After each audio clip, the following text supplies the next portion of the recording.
Hello, everyone. Welcome, welcome, welcome. My name is Claudine Adiemi. I am the CEO of Career Ear. Career Ear is a platform that kind of exists to ensure that individuals around the world can have access to careers advice and guidance to really make informed choices about their careers. We really believe that everyone in the world should have equal access to really fulfilling their potential and thriving in their careers. And so we're on a mission to make sure that careers advice and guidance and access to it is really a right rather than a privilege.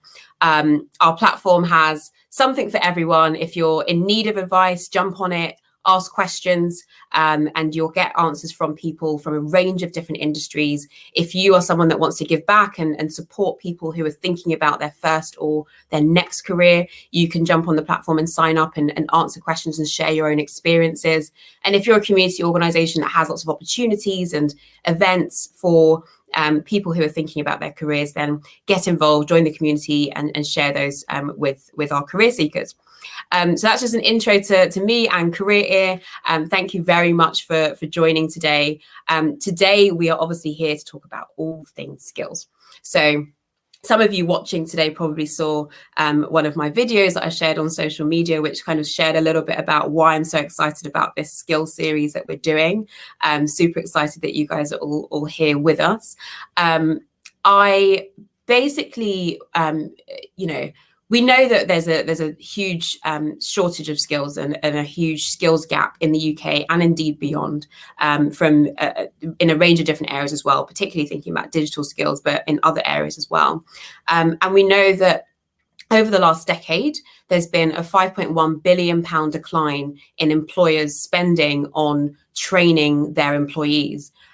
Meanwhile, we have seen reports from organizations like the World Economic Forum that has shown that 97% of employers intend to solve their skills gap challenges by just hiring talent with the right skills.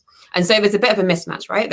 You've got your employers who want people with all these skills, but you've got people who aren't really being upskilled. And it's really going to be on each of us as individuals to level up, to upskill, and to make sure that we're accessing the right opportunities. One of the problems, and there are loads of problems in our world, but one of the problems is that actually 49% of adults who leave compulsory education never study again in any way, shape or form. And so I kind of think something has to give here. So this series is really about what we as individuals can do to change or improve our attitudes to learning, how we think about skills, how we go about leveling up so that we can maximize our potential, so that we can thrive in our careers, and so that we can live really fulfilling lives. So to do that, I'm going to be interviewing 6 incredible individuals who, for me, I felt that their approach to skills and learning just blows my mind and blows me away. And I wanted to find a way to really deep dive into their journey through the lens of skills and through thinking about their approach to skills and development and lifelong learning. And so we are going to be kicking off that series today with Daniel Gilbert, who I'm going to introduce shortly. But just to say, you can ask questions by leaving a comment on Facebook or on YouTube. We'll pick those up and make sure that those are asked towards the end of this interview. So please keep those questions coming through and we'll get to them as soon as we can. But to kick off, as I said, we are going to launch our skills series today with Daniel Gilbert. Daniel is the founder and CEO of Brainlabs, a technology and data-led digital marketing agency based in the UK and the US. Using a test and learn approach to growing businesses, Brainlabs' aims are to change the future of digital advertising and to be the best place to work in the world. Using data and automation to drive remarkable results for clients, Daniel has grown Brainlabs to around 400 people within a short space of 8 years. Daniel was named #1 in PPC Hero's most influential PPC experts in the world in 2018, one of the most influential people in digital by Ecoconsultancy in 2018, and was also a finalist for the Ernst Young Entrepreneur Entrepreneur of the Year Award in 2018 as well. So just want to welcome Daniel. if he's with us. I'm here and I'm ready. Thank you so much for having me and the generous introduction. No worries. Thank you very much for joining. I have to say, I was very much expecting to see you in a yellow jumper. So I don't know why I'm not seeing that today, Daniel. It's work from home, right? Like everyone's looking at what they're wearing. It's kind of nice. One of the upsides of work from home, you don't have that decision paradox about what to wear to work. But I'm wearing fewer yellow jumpers than ever before, and now I'm okay. That's good to know. Here, so there you go.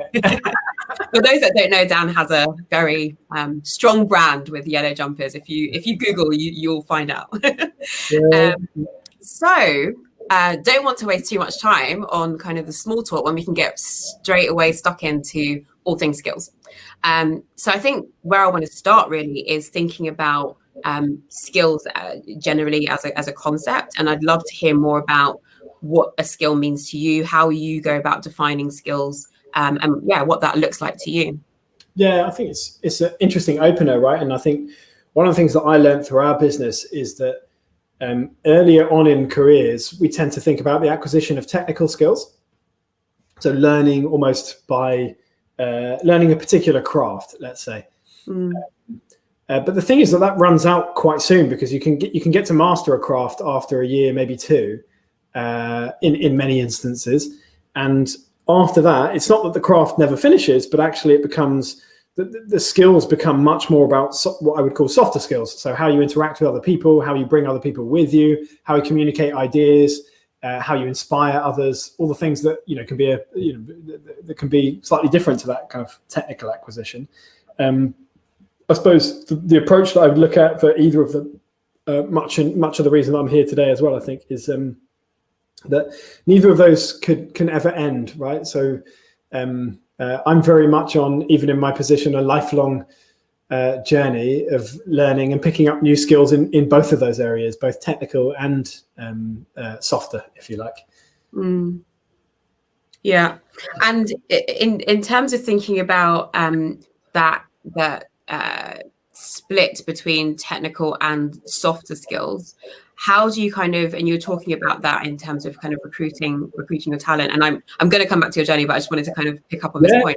How do you balance the two in terms of thinking about the need for having those technical skills and knowing your craft and being able to execute at your role versus those softer skills that bring it all together, allow you to function well in a team and be productive and so on? Yeah, it's an interesting question. I think I've always directed things very much more towards the softer skills. And the reason for that is simple. We can teach the technical skills, but those technical skills, particularly in our industry, if you think we're in digital marketing, those skills will be relevant within maybe a year, maybe 2 years, right? And even let me relate that to a more live example, right? We didn't teach anyone how to do Snapchat ads or Snap ads because it didn't exist 3 years ago. So when we're hiring and when we're looking for behaviors or skills, we're looking for is there an ability to learn? Is there a hunger to learn and a desire to grow? Because if you've got that, then when a new platform comes out or a new way of doing things comes out, which is how the world is moving at the moment, then we know that you'll be the right person to kind of pick that up. And I can trace this all the way back to schools in some ways, which is many of the things that we're taught in school aren't necessarily the things that will give us the most bang for our buck later in life. And I often wonder if maybe schools should be teaching how to be happy, for example, because that's a skill that you can build.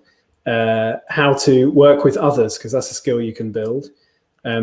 How to manage your finances, because they don't teach that and that can come back later. How to find a job. All the things that really matter later on when I won't go too extreme too soon, Claudine, but much of history can be found in textbooks and always will be. And that's not to devalue any of that, but just to lament the lack of stuff that the stuff that they don't teach you in schools. That often people hope parents will teach, but maybe they don't, and maybe people don't have access to that or the right figures. So I'm really quite passionate about developing and growing people's skills in those areas and finding the right resources to do them. Because you're starting from this. It starts from a base assumption that we can change ourselves and our behaviors and our value systems. And once you have that, then anything is possible, right? Like we can Absolutely. kind of be who we want to be and learn what we want to learn. So in some ways, like I think that the skill of learning is more important than the acquisition of knowledge itself. Yeah. We're going to come back to some of those points once we have taken a little bit of a closer look, I think, into your own journey. So like taking it right back and as I explained, the way I want to do this is really think about your journey, but through the lens of skills, right? So I'm interested in if you can identify your earliest memory of actually thinking about and developing a skill, and what that might have looked like. Oh, wow. Gosh, you didn't prep me. What was it? Remember the earliest skill learning how to do. I mean, I'd probably relate it to sports, right? Like I remember, it wasn't that it was my first sport. Like it was my 8th or 9th, but I remember there was a deliberate process that I went through to learn how to play ping pong. And maybe it was because it was a bit later than learning how to play football, which was much more like I just grew up playing football, so I didn't really think about it as learning anything. So yeah, I was like in a structured way, and there was repetitive practice, and then eventually, you realize after much practice, you eventually master the skill, and there's something quite satisfying about that. I think like sports, like is in some ways a good analogy that many of the people in your looking at your resources might relate to, right? Because we all understand that getting good at a sport, you don't just show up and you're good at it. Like you even if you're good to begin with, you build on natural talent to get better and better and better. And there's never a limit to how good you can be, or at least the very best understand that, right? So in my favorite in football, like you look at the top players in the world, and they'll always be moving forwards and trying to learn more skills and grow. And I think of a career in really much the same way. Like there's always something to learn, and there's always opportunities to grow and develop. And actually, like you and I had a quick chat about that. I'm a huge proponent, or I'm hugely passionate about equal opportunity. And actually, in the workspace, while we work hard to create equitable opportunities, actually not just equal opportunities, and we actually all have equal opportunities to better ourselves and to be better tomorrow than we were yesterday, or to learn and to grow more than we were yesterday. We might not start from the same place, but we do all have that opportunity available to us. And wherever anyone's starting from, my advice has always been to think about how they can grow day to day, and not in massive ways, in actually quite small ways. There's this concept in technology, and there's this concept that's widely spread about the 1%. Because if you take 1% a day and compound that, I can't remember what the exact number is, but it's a frighteningly high number by the end of the year. So minor improvements, like incremental improvements, and we all have the opportunity to do that, whatever the circumstances. Yeah. And in terms of kind of, so you just touched on kind of giving that advice around doing the kind of small things. Have you got any examples of any kind of practical examples of someone that is trying to get from A to B, and the kind of small things that you've advised them to kind of think about doing to get there, just to kind of bring that to life a bit for some of our viewers at the moment? Yeah, so I should probably not direct it too much. Like there is, like the changes come from making small changes along the way, but I would always encourage someone to have a plan. And I call that a strategic plan, call it whatever you like. Like, what is it that we're trying to achieve to get from A to B? Start with why are we trying to do that? Like, what is it? Because if you haven't got a why you're trying to do that, then reminding yourself along the way is quite difficult, right? Like, if you know what it is that you're trying to achieve and why you're trying to achieve it, then you can break that down into those 1%, those kind of incremental changes. That's how I've structured all the things that I want to do. And you can relate. I mean, it's easier to relate back to exercise, diet, but it also applies to it also applies to learning. And there's lots of chunks. Like one of the things that I'm working on at the moment is a leadership module, and I know why I'm doing it, because the business has grown so much that actually, or this one that's got a particular focus on remote leadership, and go figure why I'm trying to figure that out at the moment, unexpectedly.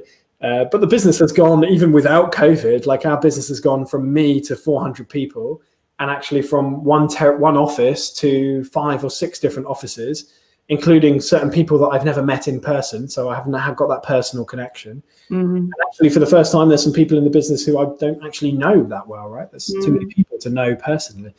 So the module that I'm working on, I realized why. Well, my why is because I want to build a great business and create loads of opportunities and help people develop their careers.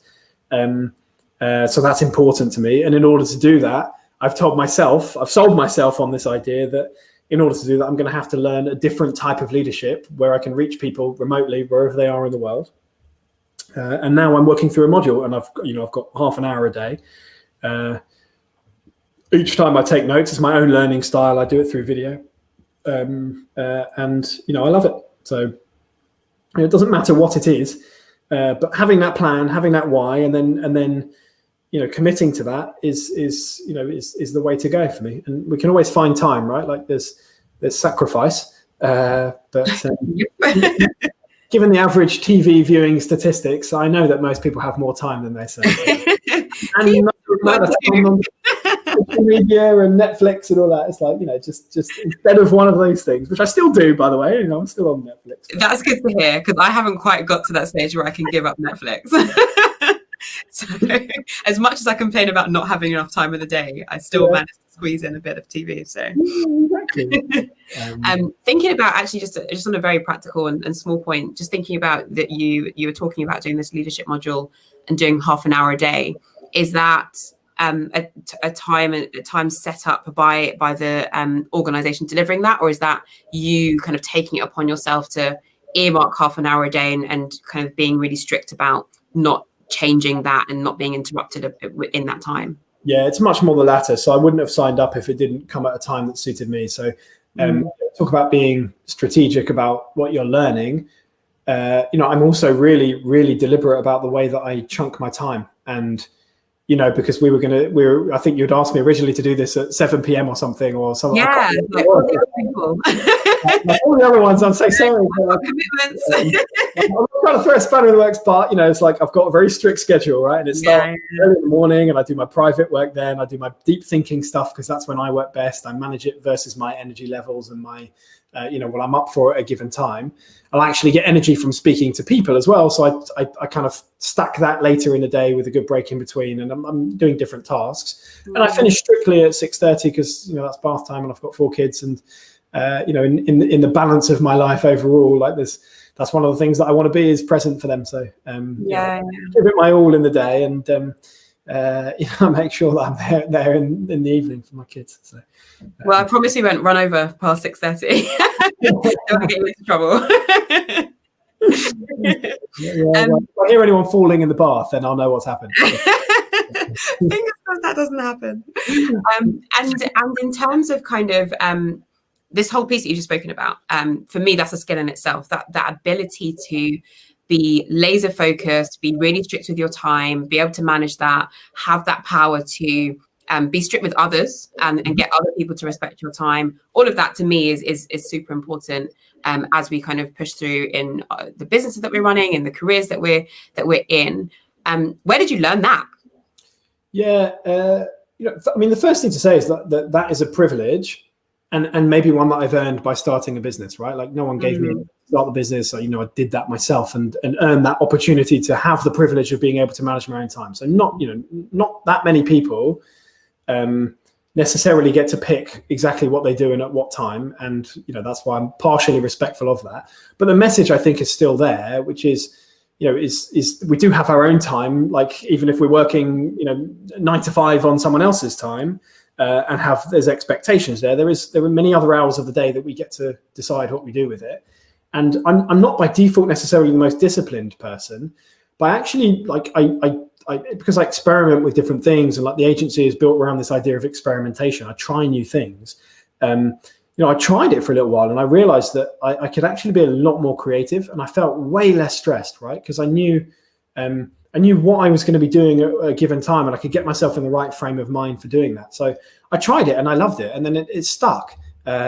I think if it had been so painful and it felt like it was regimented and it was like, super dull, then I would never have stuck with it. But actually, like, I saw the power in it straight away. Like I saw that, back to the kids example, I saw that like an hour hyper focus where I knew that I wasn't taking calls was better than like many, many hours semi-distracted, playing on my phone, like taking calls from work and all that kind of thing, which might sound impressive, but actually to children is just, what is this?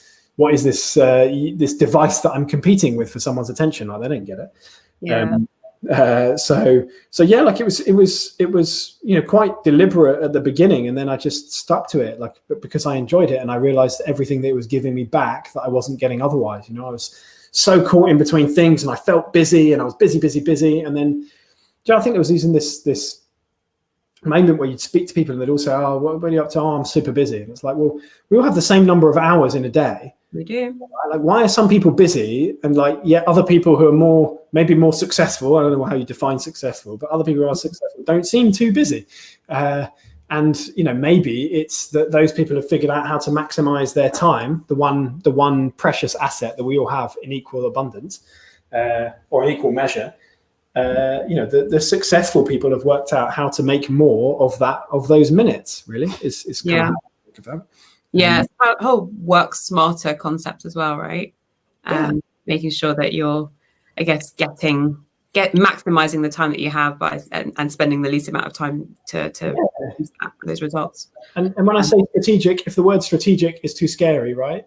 This for me is about being deliberate, right? Like, is about being aware and conscious of what you're doing and why you're doing it. Like, I'm ruthless about anything that I'm doing at any given moment and what purpose that serves. And if it's not serving a purpose, then I'll work out how not to do it. And another way of talking about that is like laziness, right? And I think there's even linked to that is how we behave in school, right? So in school, if you're not interested, then by in the traditional model, you're lazy or useless or something else. But maybe it's just not that interesting.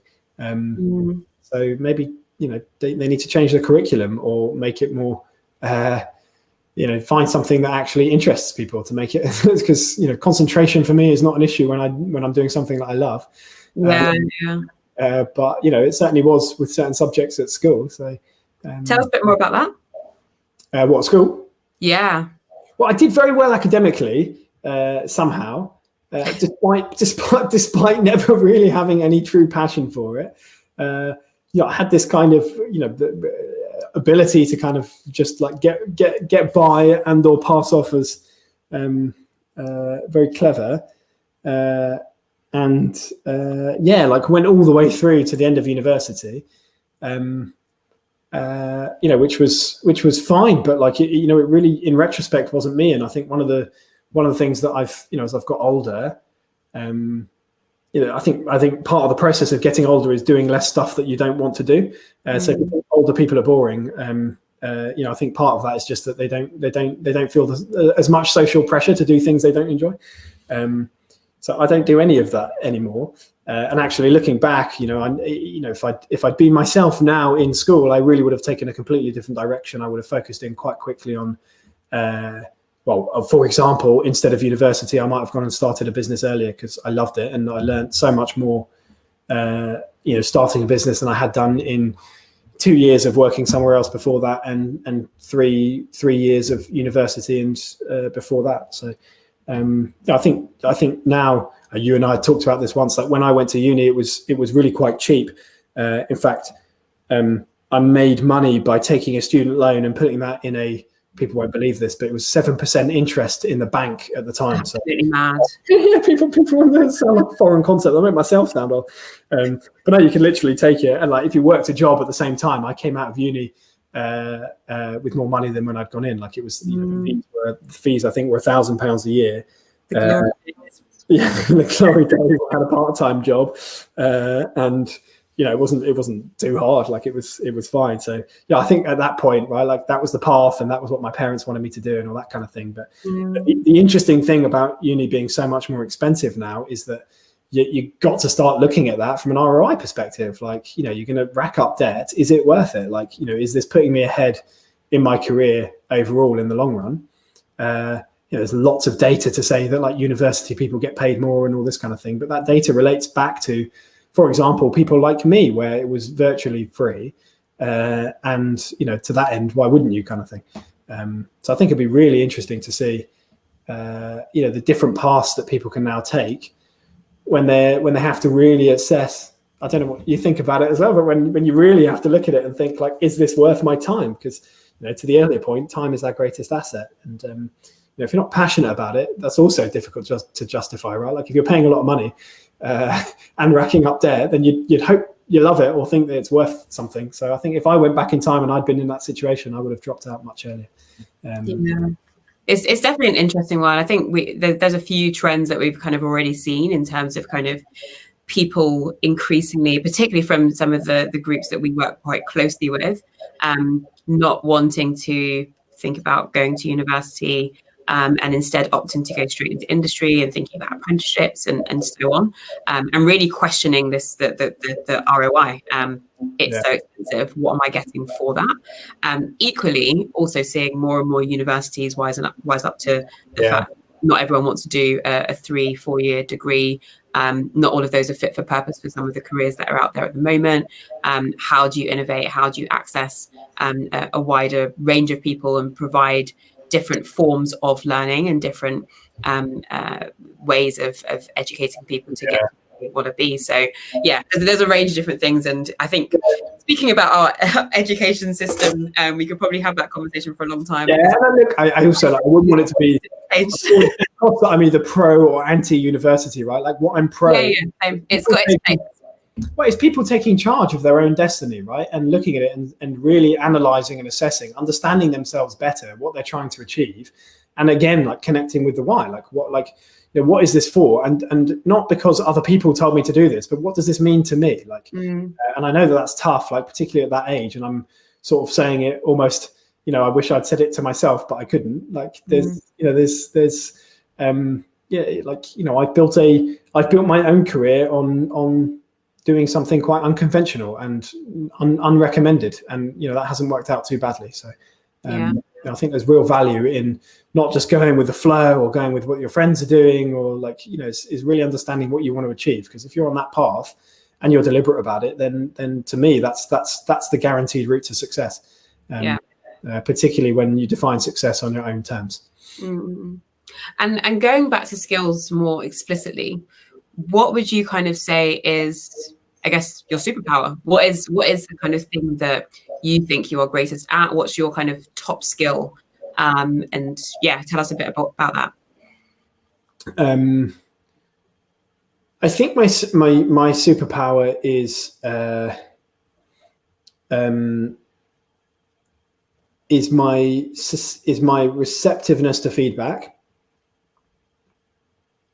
And off that, an ability to learn, right? So I'm looking for signals everywhere about how I can improve, and I'm deliberately on that lifelong journey of learning. So, it's not like, I don't know if that's what you're gearing towards, but it's not a technical skill. Like, it's not that I'm the best marketer in the world. Like, I'm a very average marketer.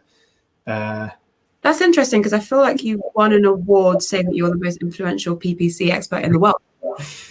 Yeah, when they make these things up, what I'm probably influential in it because I've built a business which employs enough people that we can do grand enough work that is therefore influential. But that doesn't mean that I'm doing it. I don't know. I'm only teasing. Influence is a funny old word, isn't it? So that stuff runs out, right? That craft stuff. So at my level, it's about being able to constantly improve, right? And that's the difference between being able to grow a company and not grow a company, right? Like if you do what you always do, then you stay at the same size. And there's no upper ceiling in running your own business. Like you're limited by yourself. The market is unlimited, and the market's unlimited. But if the market wasn't unlimited, you can change markets. So that's your choice. Yeah. So. But and when did that start for you? When did you kind of recognize that it was important to be receptive to feedback, to always be kind of looking for signals to learn. How did you kind of get to that point and realize that was important? Oh, I remember the first time I ever got a piece of feedback within the business, and it was like cutting. It was so harsh. I was like, really? And when I first got it right, I was like angry. I was like, how could they say that? That's not what I said. They're wrong. Like, it's disgraceful. Like all this kind of stuff, right? And then you reread it a few times, and I had I had someone I was working with at the time that helped me like look at it again and like calm down, right? Like, read it again. Luckily, it was written, right? And I read it right, and it was about something that I had said and how someone had interpreted that and how that had then made them feel about the business or whatever we were trying to do. I can't remember what it was now. And I went through this rational process of realizing that like they can't be wrong about their interpretation and they can't be wrong about their feelings, right? It's not possible. So, it may be that it was inaccurate how they had interpreted, like, their interpretation was not what I had intended, but that doesn't mean that it was inaccurate, right? Like it couldn't be wrong. So what's the lesson there, right? Like, it was, hang on, like I could have communicated that more clearly such that they understood what I was trying to say. And I could have made it explicit, right? I could have said, it does not mean that this, and this, but it does mean that this, and this. And even if one person misunderstood, then that's my failing as a leader, not their failing as an interpreter. And that's, a failing. Like, it's only a failure if you fail to learn.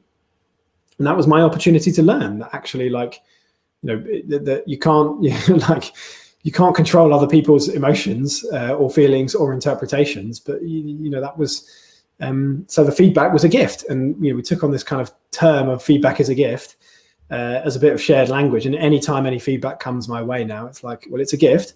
Some gifts are more welcome than others.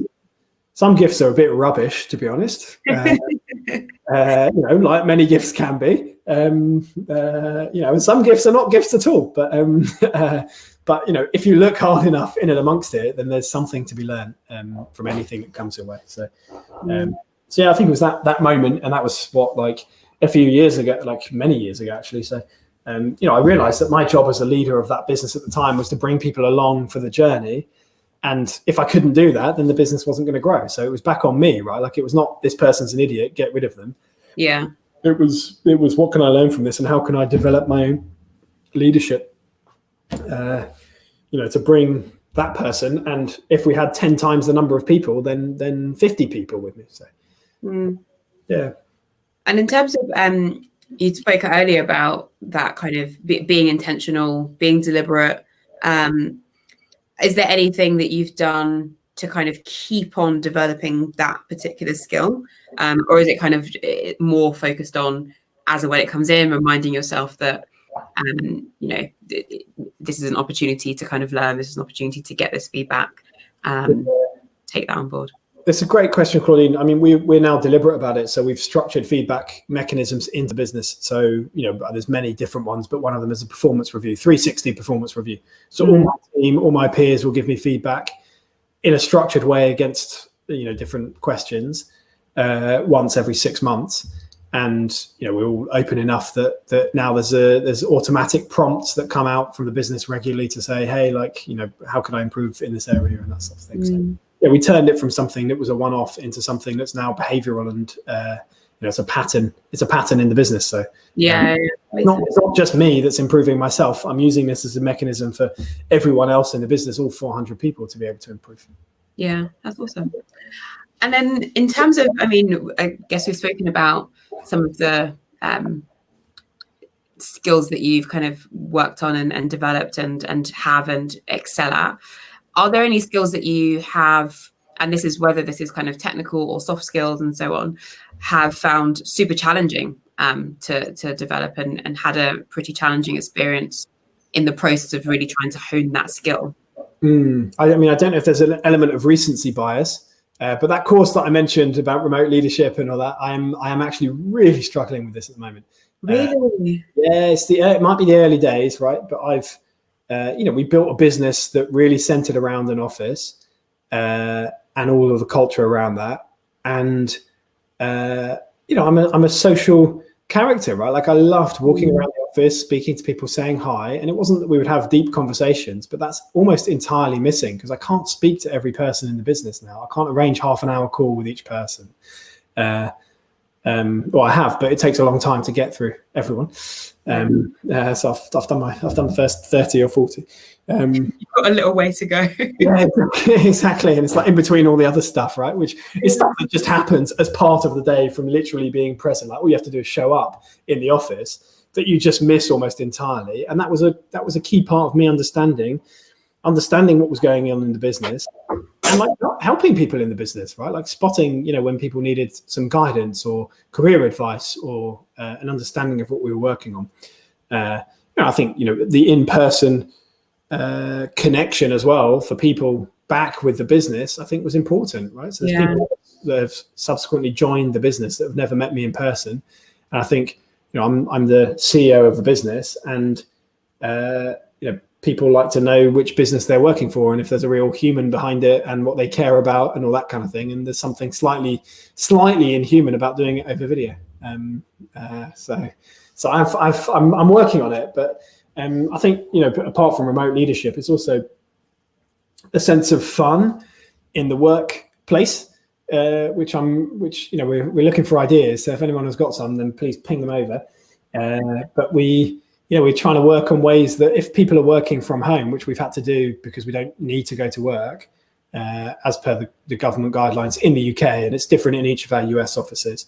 But in the UK where I'm based, we've not had to go to the off. We've not been able to go to the office, and to that end, like a lot of the fun that you get from being in the office has kind of disappeared. Like the work is still the same, and it's still inspiring. I've got great colleagues, but you're still in one room, sort of on your own for most of the day. Yeah. I've quite cracked the code, and this is the challenge that I'm working on at the moment, right? And I call it a challenge deliberately, not a problem, because challenges are more fun to work on. But this is the challenge that I'm grappling with right now. It's like, how can I inject a sense of fun that we used to have, and how can I up my game as a remote leader, to really inspire the rest of the organization. I'll let you know if I get there. Good luck. I think one of the things, just specifically on that how do you kind of keep everyone engaged and happy at work whilst working remotely, it's such a massive balance between doing things virtually and then the kind of Zoom fatigue and exactly, yeah. And it's like, do you have a 3-hour party on Zoom? It's like, probably no one wants that. Should you work remotely on Zoom and just be head down working, but still have Zoom live? It's a bit intense. Zoom cocktails, like a couple of it's like, this isn't actually that fun, is it? Should we just like go? Exactly, it's such a tricky one. And then everyone kind of wants different things as well. Some people really want more engagement with their colleagues and so on. And some people are like, woohoo, I'm working from home. I can spend as little time with colleagues as possible. Yeah. So it's a real mix. It's like the same with our return to office, right? We had you could plot in the UK business, like 250 people, you could plot on extremes at every single point on the extreme, from like, get me back to the office, I need it, please, desperately, to not a chance am I going back to the office and risking everything, to get in, and, fighting the tube and that being close to people is like, so it was like, you literally, hello. Oh, I'm here.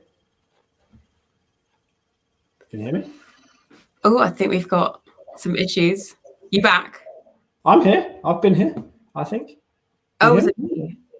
I don't know, but yeah. I could see everything the whole time.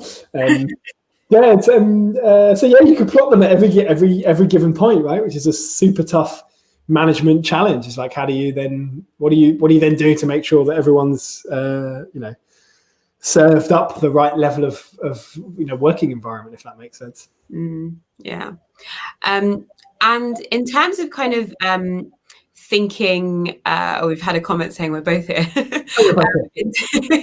In terms of thinking about just kind of moving on slightly to people kind of joining your team. I'm particularly interested in, I guess, what you look for in people. And we spoke quite a lot earlier around the softer skills being far more important to you. Technical skills, those can be taught and honed, but the softer skills that people come to you with being stuff that's really important. Are there particular soft skills that you've kind of picked up in your journey that are really important for the culture that you're trying to build at Brainlabs? Yes, very much so. And it's a great question. And, the answer is quite straightforward. We're asking questions to establish whether or not they have the skills that align with our values. And, I'll go through them. The first one is around teamwork. So we are one team. And, we're asking questions to try and work out whether or not the people that we're interviewing value working in a team, enjoy working in a team, and enjoy the output of a team rather than an individual. And that's not to say, by the way, that that's inherently a good trait or positive or negative. I mean, I think it's a good thing generally. But for our business, like, we work in teams and we deliver work as teams, and they're cross-functional teams, and we need people to be working together to deliver a brilliant product. So we're looking for that first and foremost, and that's again, team building or team play is a skill. It's a skill that people can build in sports teams, where they don't just intellectually but also actually understand that you have to work as an organism, and that there's a balance to how you what you give at what time, how you carry other people, and how you're not trying to do everything yourself. Like, that's a skill that, it might not sound like it, but that is a skill that can be learned and improved. So that's the first one. The second one is around, I think we've spoken about it already, around growth mindset. Do they see problems as challenges? Do they own their own issues, or do they blame other people for everything? And you could take two people with precisely the same background, and they'll tell a completely different story about that. So it's not about where they come from or anything like that. It's about how they respond to their environment, and whether or not they think that they are accountable for their own growth and development. Because if they don't, then it's quite difficult to teach people things. So that's one of the things that we look for. And again, something that absolutely a growth mindset that can be developed. So we're still looking for people that have that, so that we can build on it, and we're not starting from nowhere. But even once you have that, and like this applies to myself, we can always improve our own growth mindset, like our resilience, the way that we respond to feedback, the way that we own things, the way that we, the lessons that we learn from any given situation. Yeah. The third one that we look for is a bit more technical, I suppose, in some ways, and maybe relevant to our industry, is about being a speedy strategist. So it speaks to some of the stuff that we've spoken about already. Is and actually, it's not necessarily exclusive to our industry. We'd still ask non-industry folks that haven't been in the industry before about this. We're trying to establish it. To some of my earlier points, are they deliberate about what they do? Are they purposeful, and are they structured? And that's because the work that we do in digital marketing, it has to have a good plan. You can't just go after and do a bunch of stuff, and expect that it will work. We have to be able to execute at speed, but within a kind of strategic framework. So we're looking for that next. And then the last one we've got is about wowing our clients. So, we are in the service industry, and we're trying to do great work for our clients. So in our interviews, we're seeing, do they take joy? Do they enjoy the process of servicing or being in the service of other people? Does that excite them? That's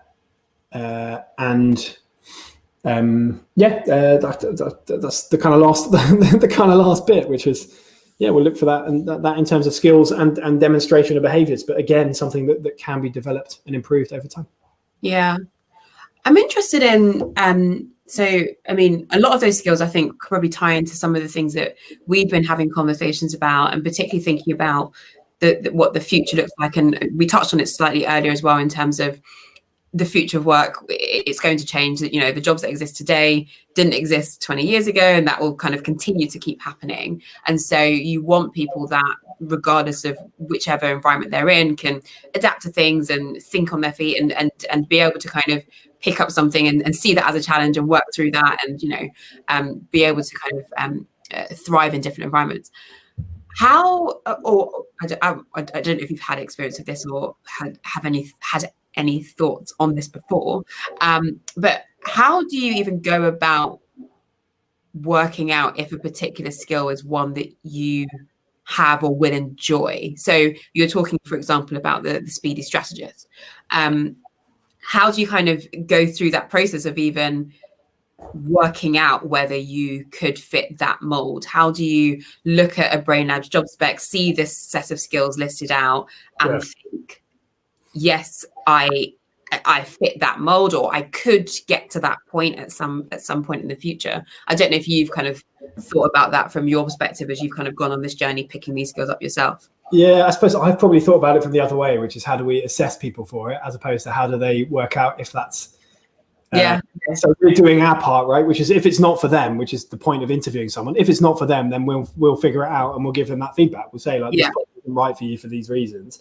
I suppose, thinking about it on the fly, as someone that is building their own skills and trying to work out what they want to do in the world, I very much link it back to the way that I think about certain parts of marketing, which is experimenting with this, particularly earlier on. I did, I can't even remember. I had 20, 30 different jobs before I landed on my first one. Not that I got my first job, my first career job, I would say. I already knew some things about myself and what I liked and didn't like and what I was going to enjoy and what I wasn't. And you and I had spoken about this previously, with my total disappointment in the non-development of those. What should you be in your career? I can't even remember what mine was now, but I just remember it being awful. I was annoyed with it after I'd done it. So hopefully you're gonna make some innovation in the space for helping people learn what they love. But I don't think that you can learn it until you try a few different things, right? Like, you shouldn't start randomly and enter something that you're definitely not gonna like. But getting started, I think, on something is probably more important than thinking about it for too long, because most things aren't what you think they're going to be by the time that you turn up there. So, absolutely. Yeah, couldn't agree more. I've experienced it myself and also had too many horror stories. So I would definitely encourage people to do that. I think one of the challenges is, I guess, privilege. And so some people just don't have access to the opportunities to be able to, try out lots of different things. I don't know if you've had any kind of experience of figuring out other ways to develop skills that are outside of kind of finding a job, or something that's not everyone has access to. Yeah, I mean, the entrepreneur in me says, we have access problem, right? We have access problems, and we're working. I think there is general movement within our industry, certainly within our industry, and I think in the market in more general, towards creating more opportunities for access. And I think there is a genuinely good trend. I don't know if you agree, and maybe you're part of that story, Claudine. So, I don't think you would have existed in this guise 10 years ago, if I'm honest. There's been huge positive strides by pioneers like you to make sure that there is more access. Notwithstanding that, the entrepreneur in me says, if you're hungry for something, go and seek it out. People are scared of rejection, and somehow, somewhere along the line, I turned up somewhere and asked for a job, or asked for said I'll turn up and I'll not a job, I'll volunteer, and that then turned into something else, which turned into something else, and I can't. It's difficult for me to speak to, right, because I have been privileged and honoured, and I'm hugely grateful for all of those opportunities that came to me as much as I sought them out. But they are out there, and I think you can find champions, including people like me. We're very active in creating opportunities for people that maybe wouldn't have access to our market otherwise, and hugely passionate about it. There you go. Open invitation, everyone. Contact Brainlabs. Yeah.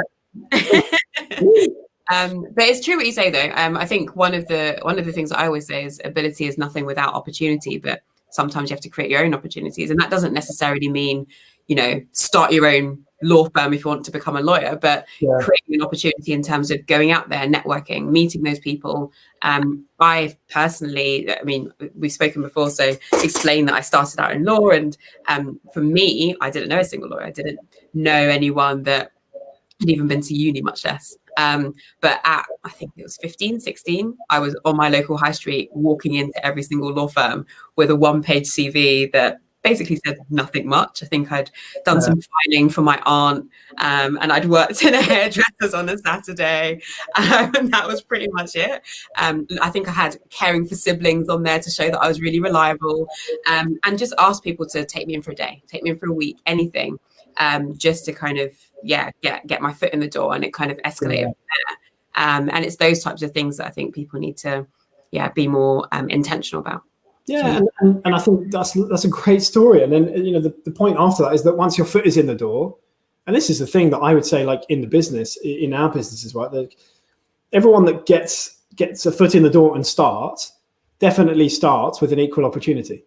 But certain people take that more than others, right? They'll grab those opportunities, they'll seek them out, and they'll drive themselves forward. So, you know, I'm talking about the entry point, but once you're in, you know, that paradigm still exists, right? Like you're in this situation where you make your own opportunities. And, you know, to the earlier point, Claudine, while I feel so passionate that we should continue working on creating more accessible entry points to every market in every place, like if you're sat there waiting for the world to be more equitable, you're going to be waiting a long time. And, you know, like either be part of the change and drive your own opportunity, you know, or wait 20 years for someone else to do it. But, you know, I'd rather be on your side, and you know, that's the place to be for me. So yeah. I keep forgetting to remind everyone that you can ask questions. We've only got about 10 minutes left, so do drop a comment if you have questions that you want me to put to Dan for you. There is a comment here that I really like, though, Dan, I'm going to read out. Came here for the Gilbert. Is that how people refer to you? Not disappointed. Brilliant nuggets of wisdom. Love the performing as an organism analogy. Teamwork, dreams work. Is it okay that I call you the Gilbert going forward? I mean, that's brilliant. I want to go back to this. I think, well, we had a discussion, I know, before we had this live interview today, and we spoke a little bit around your experience kind of studying and not kind of liking that classroom learning setup. And I'm really interested in, I think, as I mentioned before, we've got large proportions of adults who have never studied since they left compulsory education, and that's whether formal or non-formal, so kind of even thinking about non-accredited short courses and so on. I'm interested in, I guess, your perception of that and your views on that. Is it important that people do kind of think about formal forms of study? Is it important that they're kind of just thinking about studying regardless? Is studying in and of itself as a concept the wrong way to be looking at things, because the way that we learn shouldn't kind of be confined to, you know, that kind of classroom-based idea? Just interested in you talking a bit about that. Yeah, I mean, I guess it's so individual, right? It depends if it's laborious or not. So, you know, are qualifications worth getting? Yeah, like they can really help. And is formal education worth getting? Yes, it can definitely really help if you're going to enjoy that process and it's built for you. If not, then there are lots of other ways to learn that don't necessarily come from the classroom, and there are ways to build skills that don't necessarily come with a formal qualification at the end of it. And, you know, there's many of the most successful people. This is not a stay in school kids type talk, right? And like, you know, I know that's dangerous because it's not the most popular narrative. I don't disagree with it though. This is a you know, find something that you can be hugely passionate about, because that's how you're going to be successful. Like, you know, I endured the school system, and I think, you know, it's you know, I don't live a life of regret, because that's part of my story now and I own it. But I could have got started on what I loved, and the joy that comes into my life now, and all the wisdom that comes with it, that you know, I could have been on that path a little bit earlier, maybe. But, you know, like I say, it's not like I'm on a daily basis thinking back to how awful that was. I just think, you know, you can't split test these things. You can't experiment with your own life, you know, in retrospect. But, you know, part of me says I would have got to where I wanted to get to anyway, without going through, you know, years of learning stuff that in a classroom setting that I didn't enjoy. but that's very individual, right? Like that's, that's me, and I like to learn by doing, and I like to learn through the lens of a business, like a real business, and not the theory. And equally, I wouldn't want to impose those views on anyone else. So there's lots of people that love it, and it is the right thing for them. So we really have to be careful as I say these sorts of things that that each to their own, but it's more about finding that right path. Yeah. And as you think about that process, are there kind of tools that you use to help with that? Are there kind of things that you use along the way to either help cement that learning or track that learning? Any kind of go-to things that you kind of use that help you in that process that might help some of our viewers too? Yeah, there are a bunch of tools out there, right, that tell you what type of learner you are. And I can't remember them now because it's been a long time since I did them. So forgive me, I might try and follow up and add to some notes afterwards if we put out some links after the event. But more importantly, like developing this skill of self-awareness in any given moment, observing yourself, right? Am I enjoying this? Like what's happening right now? Almost like this, this kind of third person observing you, right? Not responding in the moment to whatever's going on, but like using the skill that we have as humans where we can separate the you, which is like our higher self, from our current thoughts and emotions. Like we have an incredible power to do that, right? We can stop at any given moment. We don't do it very often, and watch ourselves and what we're thinking. And some people call that meditation. Some people call it prayer as well. Like there's lots of different names for it. But when you connect with that, with that observer, and it's the oldest rule of physics, you can't be both the observer and the observed. So, you can't be the subject and the object. So if you're looking at something and observing those thoughts, then you can't be those thoughts, right? You're not that person. You're not just what you think. Developing that skill of self-awareness where you understand yourself better, all the lessons that you've got are in there, right? So you can learn you can try and do those tests and figure out if you're a kinesthetic learner or an auditory learner and all this kind of thing. But actually just by observing yourself, you've got all the answers inside. They're there already, and you know the answers just by watching yourself and learning to cultivate that kind of self-awareness. We all do it. We can all do it.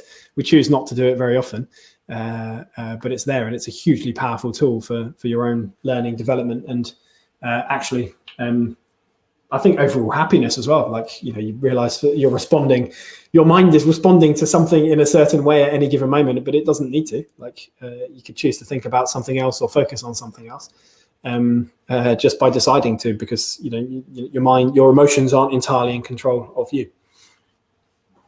Interesting. Maybe a bit deep, but yeah, you really got me there. I'm like, I need to do more of that. I need to be an observer. Yeah. If you want to take it even deeper, right, it goes to like, who are you really, right? You're not. Whoa. You're not your career. You're not defined by your career because you can change. You're not your body because your body can change and you're still you. And also you're not your emotions because you can think different things. And to that point about observing, you can observe your emotions. So there's something out there that's like you, the bigger you, that if you get to connect with more often, you might really fall in love with, because there's a special person there that's capable of doing amazing things, observing amazing things, and controlling, and sort of living a life that's not entirely responsive, but is enjoyable and pleasurable. So there you go. Wow. For 6:29 on a I feel like that's perfect to end though, because that note was just so very powerful and very deep for a Thursday evening. For bath time. Yeah, just before bath time. Thank you so much for joining us today. It's been so incredibly insightful. I can't wait to rewatch this just to kind of pick out some more of those gems and rethink some of my own approaches actually. But yeah, thank you so much, Dan, for joining us. And thank you for everything that you're building, because I think it's really awesome, and I can't wait to see how Career becomes the go-to place for career. For what was it? 1 million people. So 1 million people, yes, as a minimum. As a minimum, to start with. I mean, stepping stone. Yeah. Thank you very much, and thank you to everyone who joined us and took part in the session today. Thank you for your comments. Thank you for watching. Thank you for staying engaged with the interview. Hope you all enjoyed it and found some useful insights and nuggets from it. As I said before, do get involved with the Career community. If you need advice, sign up. If you want to give advice, sign up. If you want to kind of share your opportunities, your events, and so on with the community, just get involved. The more of us, the better, and the more people that we can have a positive impact on. So thank you very much. I'm going to, close it there. Hopefully bang on 6:30 in time for bath time as promised. You've done well. I'll see everyone back here next week, Thursday, for our next interview in the Skills series. Thank you. Good night.